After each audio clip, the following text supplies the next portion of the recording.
মনে হয় স্বরাষ্ট্রমন্ত্রী আইনের ব্যাখ্যা না দিয়ে আইনমন্ত্রী আইনের ব্যাখ্যা দিবেন। স্বরাষ্ট্রমন্ত্রীর এসবে মনোযোগ দেওয়া দরকার। স্বরাষ্ট্রমন্ত্রীর মনোযোগ দেওয়া দরকার। সারা দেশে কোথায় কোথায় সন্ত্রাসীরা রয়েছে সেই সকল সন্ত্রাসীদের তালিকা করে তাদেরকে বিচারের ব্যবস্থা করা দরকার। স্বরাষ্ট্রমন্ত্রীর উচিত ধন্যবাদ মাননীয় সদস্য। নেতা কর্মীরা হত্যার শিকার হয়েছে তাদের বিচারের ব্যবস্থা করা দরকার। ধন্যবাদ মাননীয় সদস্য। এই ইলেকশনে ভোট ডাকাতি দেখেছি, আমার ঘাড়ি বহরে হামলা করা হয়েছে। আমি কি এই ইলেকশনের জন্য নিজের রক্ত জড়িয়েছি? আমি আজকে স্বরাষ্ট্রমন্ত্রী আছেন, মাননীয় প্রধানমন্ত্রী আছেন, আমি এখানে প্রশ্ন করি আমি কি রক্ত জড়িয়েছি? আমরা রক্ত জড়িয়েছি বলে আপনারা আজকে সংসদে প্রধানমন্ত্রী স্বরাষ্ট্রমন্ত্রী হয়েছেন। রক্ত ঝরার পরে রক্ত জড়িয়ে গুলিবিদ্ধ হয়ে 3 দিনের মাথায় গুলিবিদ্ধ হয়ে দয়া করে থামুন মাননীয় সংসদ সদস্য, আপনার বক্তব্য অব্যাহত রাখুন। 144 ধারার মধ্যে আবার নিজেই গুলিবিদ্ধ পা দিয়ে বের হয়ে গিয়ে সংবাদ সম্মেলন করে বলেছি আবার রাস্তায় নামুন, হাসিনা পতন হতে হবে। আমরা বলেছি নতুন বাংলাদেশ দিব।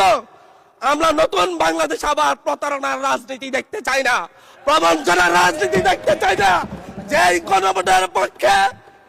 গণভোটের পক্ষে আমাদের মাননীয় প্রধানমন্ত্রী প্রচারণা চালিয়েছেন, যে আদেশের পক্ষে মাননীয় সরকার দলীয় সংসদ সদস্যরা প্রচারণা চালিয়েছেন, আজকে এখানে এসে কেন এটা নিয়ে আবার দীর্ঘ আলোচনা হতে হবে?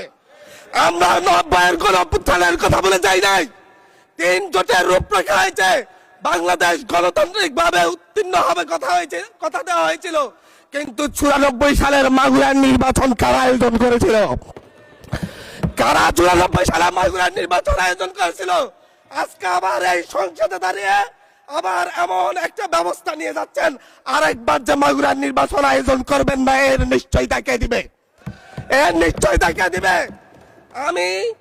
আমি আমার সবচাইতে কম বয়সী প্রার্থী হিসাবে নিজের প্রার্থীটা জমা দিয়ে এলাকায় গিয়েছি প্রচারণা করতে, 3বার হামলা শিকার হতে হয়েছে। আমি সংসদ সদস্য হিসেবে এলাকায় গিয়েছি, সেই জায়গায় আমার উপর হামলা করেছে, সরাসরি ভিডিওতে দেখা গিয়েছে। অস্ত্র নিয়ে, দেশীয় অস্ত্র নিয়ে আমাকে কোপাতে আসা হয়েছে। তারা কারা? ওরা তো তারাই যাদের প্রত্যেকের হাতে বিএনপি দলীয় নেতা কর্মীদের রক্ত লেগে আছে, প্রাণ লেগে আছে। এই বিশ্বাসঘাতকতা মাননীয় স্পিকার, এই রাষ্ট্র আর সইবে না, আপনারাও সইতে পারবেন না। বিশ্বাসঘাতকতার মূল্য এই দেশে আবার দিতে হবে আপনাদেরকে। যারা আপনাদের ভাইদের রক্ত জড়িয়েছে, খুন করেছে, খুনের মামলা আছে, তাদেরকে আবার পুনর্বাসিত করে আমাদেরকে খুন করার জন্য লেলিয়ে দিচ্ছেন। চট্টগ্রাম থেকে এক সাংগঠনিক নেতাকে পাঠিয়েছে অস্ত্র সহ আমাদের লোকজনের উপর হামলা করতে। ভোটের দিন সকালবেলা থেকে প্রত্যেকটা ভোট কেন্দ্রে অস্ত্র দিয়ে মহড়া দিয়েছে। 30টা ভোট কেন্দ্রে এনসিপির প্রার্থী, বিএনপি 2জন বিদ্রোহী প্রার্থী সহ কারো এজেন্টকে ঢুকতে দেওয়া হয় নাই। এটার জন্য কি আমরা আমাদের রক্ত জড়িয়েছি? মাননীয় স্পিকার, ইলেকশনের একদিন পরে আমাকে আর 1 মিনিট বাড়িয়ে দিবেন মাননীয় স্পিকার, 1টা মিনিট। মাননীয় স্পিকার, ইলেকশনের পর দিন এক নারী অভিযোগ করেছেন, এক নিরীহ নারী, ওনাকে ধর্ষণ করা হয়েছে শুধুমাত্র শাপলাগড়িতে ভোট দেওয়ার কারণে। 1 ঘন্টার মধ্যে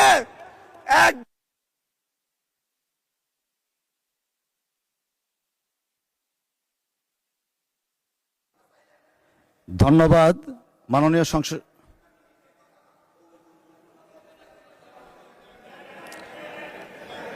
আচ্ছা ঠিক আছে, 1 মিনিটের মধ্যে সংক্ষিপ্ত শেষ করবেন, 1 মিনিট।